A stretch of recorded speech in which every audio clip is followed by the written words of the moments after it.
आज माननीय supreme court ने जो फैसला दिया है वो पूरे देश के लिए एक ऐतिहासिक फैसला है। कई फैसले ऐसे होते हैं जो देश के लिए एक दिशा निर्धारण का काम करती है। आज जो फैसला आया है वो बड़ा स्पष्ट कर देती है कि जो तथाकथित शराब घोटाला भारतीय जनता पार्टी द्वारा जो रचित है वो पूरी तरीके से सुप्रीम कोर्ट ने उसको ध्वस्त कर देता है। सुप्रीम कोर्ट में जाने से पहले इस पर special court PMLA special court का ऑर्डर आया था। उस ऑर्डर को पढ़ने पर किसी भी व्यक्ति के मन में ये संदेह नहीं रहेगा कि भाई ये केस क्या है। उस ऑर्डर में 3-4 चीजें बड़ी स्पष्ट लिखी हुई है। पहला कि कोई पैसे का लेन देन नहीं हुआ है। दूसरा, पैसे की कहीं एक चवन्नी की बरामद नहीं हुई है। तीसरा, अरविंद केजरीवाल जी का और पार्टी का दूर दूर से किसी चीज में कोई नाता ही नहीं है। जब करप्शन ही नहीं है इस पे तो नाते का सवाल ही नहीं है। और सबसे इंपॉर्टेंट चीज कि उसमें ईडी के इंटेंट को ये मार्क करने वाली बात है। कोर्ट के ऑर्डर में ईडी के इंटेंट पे बड़ा क्वेश्चन मार्क लगा है कि ईडी जो है बड़े एक मैलिफाइड इंटेंट के साथ काम कर रही है। ये बहुत बड़ी बात है। जब कोई एक एजेंसी अपने खोटे नियत के साथ किसी पक्ष के साथ व्यवहार करती है तो वो बहुत गंभीर विषय हो जाता है। स्पेशल कोर्ट के बाद मुद्दा आज सुप्रीम कोर्ट में आया। सुप्रीम कोर्ट में एक बड़े प्रश्न पर विचार किया जा रहा था। और बड़ा प्रश्न क्या था? वो बड़ा प्रश्न ये था कि क्या ये पूरे का पूरा अरेस्ट ही इलीगल है। तो कोर्ट ने अपने तरीके से अध्ययन करके इसको बड़े बेंच के पास भेजा है। जो भी होगा वो देश के लिए अच्छा ही होगा, दिशा निर्धारण होगा आगे। लेकिन कोर्ट ने इंटरिम बेल ग्रांट किया है अरविंद केजरीवाल जी को।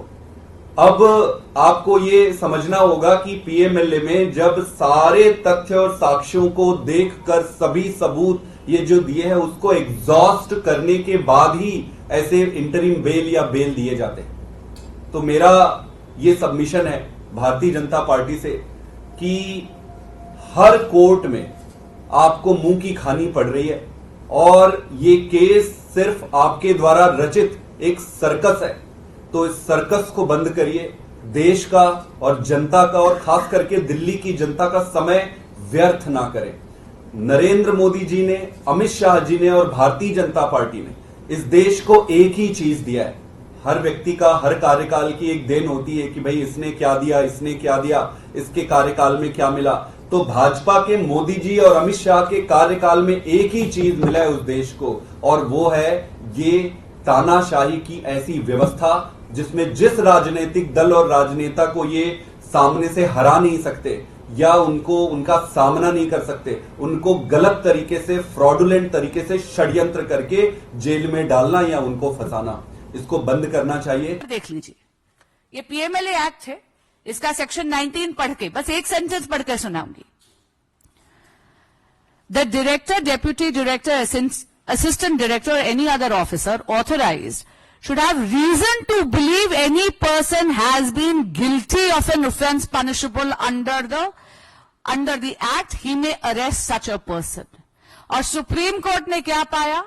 सुप्रीम कोर्ट ने ये पाया कि इन्वेस्टिगेटिंग एजेंसीज के पास सफिशिएंट मटेरियल था सेक्शन 19 की रिक्वायरमेंट प्रूव करने की। सेक्शन 19 की क्या रिक्वायरमेंट है कि आप प्राइमा फेसी दोषी हैं उस गुनाह के।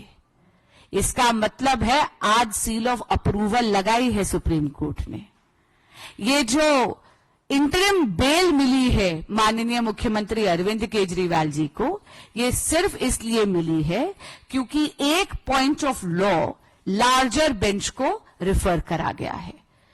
जब भी कोई चीज लार्जर बेंच को रिफर करी जाती है उसकी सुनवाई में थोड़ा समय लगता है, लेकिन इसमें दो बातें बहुत महत्वपूर्ण हैं।